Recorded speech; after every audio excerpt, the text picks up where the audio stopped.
Hello नमस्कार दोस्तों, easy with गुरुजी में दोस्तों आपका स्वागत है।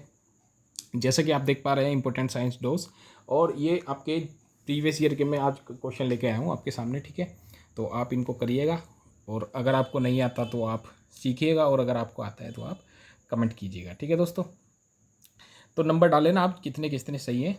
देखो ये जो मैं क्वेश्चन लाया हूँ ना, ये आपके एक तो एसएससी, और एक आपका रेलवे, और एक आपका यूपी ट्रिपल एससी, इन सब के क्या है, ये प्रीवियस ईयर क्वेश्चन दोस्तों। ये सारे के सारे क्वेश्चन जो मैं अभी बताने वाला हूँ, ये सारे के सारे क्वेश्चन एग्जाम में आए हुए हैं।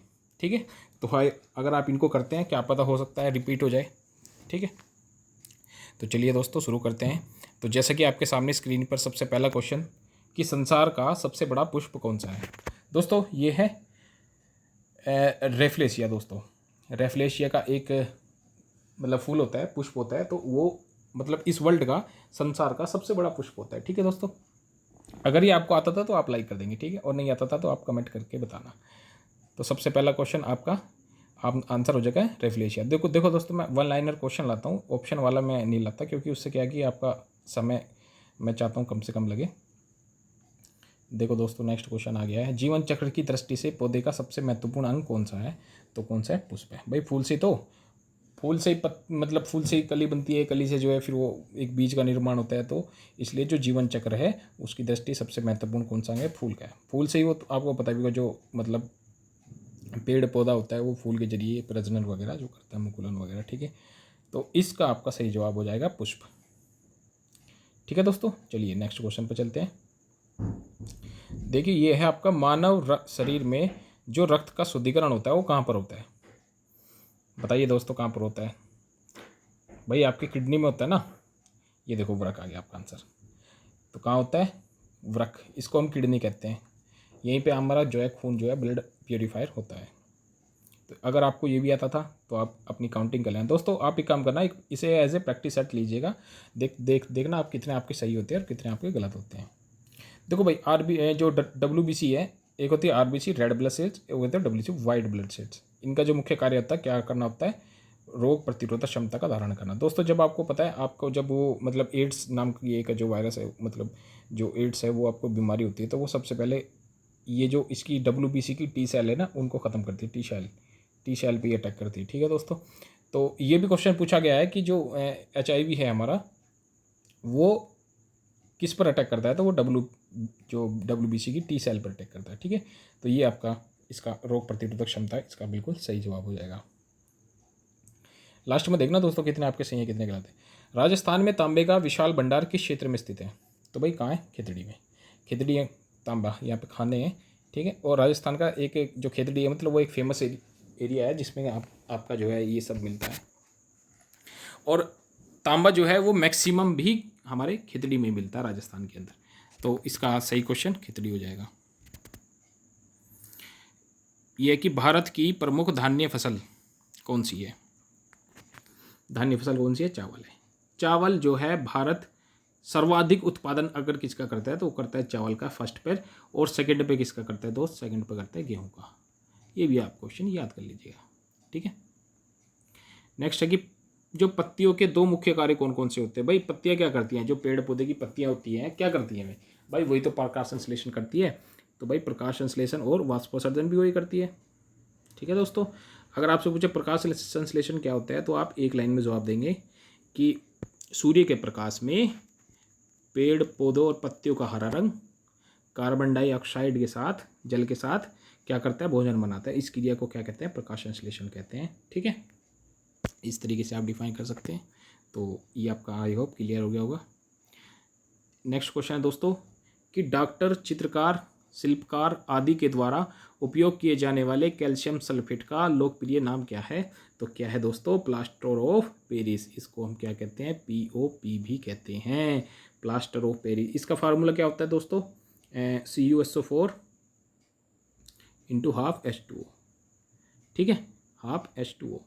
और अगर ये 2H2 होता तो इसका नाम हो जाता कैल्शियम, जो होता कैल्शियम सल्फेट ही है, लेकिन उसको हम कहते हैं जिप्सम। ठीक है, और ये होता है आपका प्लास्टर ऑफ पेरिस, ½ H2O। ये भी क्वेश्चन पूछा गया है, ये भी क्वेश्चन पूछा गया है, दोनों के दोनों आप याद कर लेना दोस्तों। नेक्स्ट है कि सोने के आभूषण बनाते समय उसमें कौन सी धातु मिलाई जाती है। तांबा। इसका तो मैक्सिमम बच्चों को आंसर पता ही होगा कि भाई जो सोने के जो देखो दोस्तों आभूषण जो बनते हैं वो प्योर सोना नहीं उसमें यूज़ करते हैं, उसमें हम जो मिलाते हैं वो क्या करते हैं, तांबा मिलाते हैं, थोड़ा हार्डनेस, क्योंकि जो प्योर सोना है उसकी हार्डनेस बहुत कम होती है, तो इसी वजह से हम तांबा मिलाते हैं। ठीक है, तो ये भी आपका क्लियर हो गया होगा दोस्तों। नेक्स्ट क्वेश्चन कि निम्नलिखित में से सबसे भारी धातु कौन सी है? ओस्मियम। ये तो दोस्तों रेलवे का तो ये फेवरेट है मतलब, और जैसा कि मैंने आपको सबसे पहले बताया कि ये सारे के सारे क्वेश्चन प्रीवियस ईयर है। ठीक है, और भाई रेलवे भी रिपीट करता है और एसएससी भी रिपीट करता है और यूपी ट्रिपल एससी भी क्वेश्चन रिपीट करता है, तो दोस्तों आपका फ़ायदा ही होगा अगर आप इसको देख रहे हो। ठीक है, तो ओस्मियम सबसे भारी धातु हो गई आपकी। निम्न में से आग बुझाने वाली गैस कौन सी है? कौन सी है भाई? Carbon dioxide. आग कौन सी गैस बुझाती है? कार्बन डाइऑक्साइड गैस बुझाती है। ठीक है, और आग जलने के लिए किसकी मतलब आवश्यकता होती है? तो वो ऑक्सीजन की होती है, उसका आंसर ऑक्सीजन हो जाएगा। देखो भाई रात्रि में पेड़ के नीचे सोना हानिकारक होता है, क्योंकि पेड़ क्या छोड़ते हैं? कार्बन डाइऑक्साइड छोड़ते हैं, CO2। ये क्या करते हैं?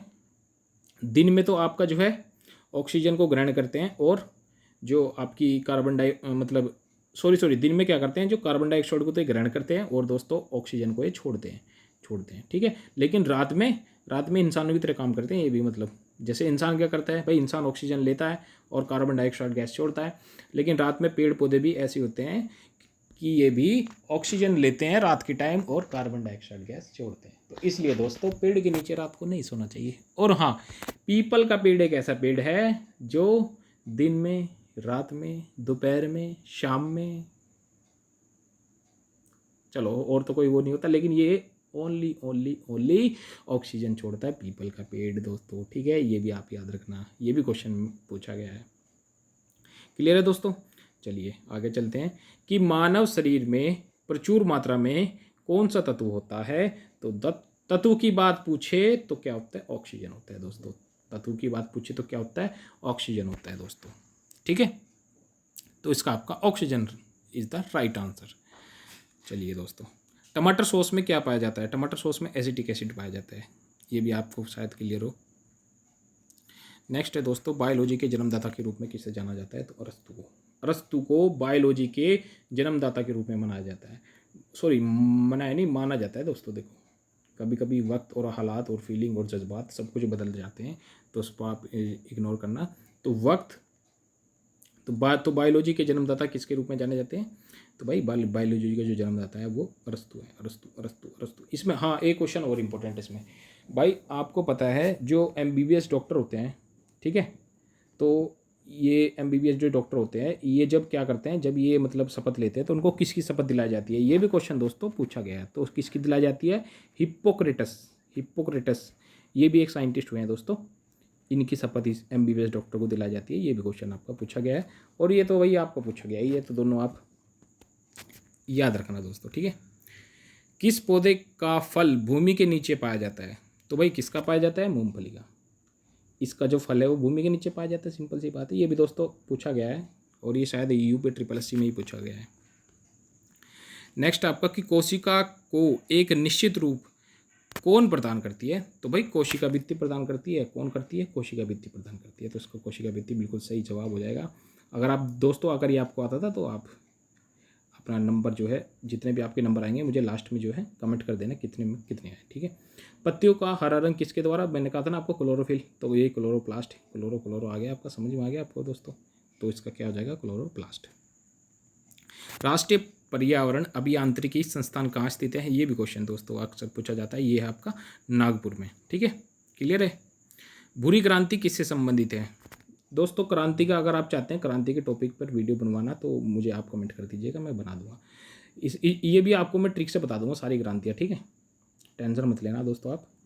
तो भाई ये उर्वरकों के उत्पाद से संबंधित है। ठीक है, जो आपकी भूरी क्रांति है किससे है? उर्वरकों के उत्पाद से संबंधित है।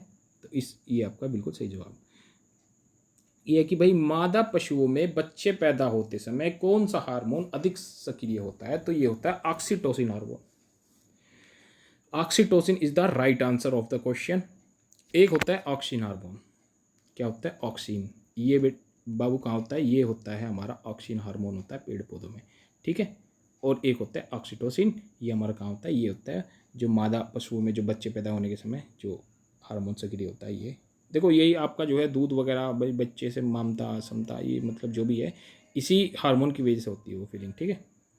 तो चलिए, भारत का कौन सा राज्य एशिया की अंडे की टोकरी के नाम से जाना जाता है? तो दोस्तों आंध्र प्रदेश जाना जाता है।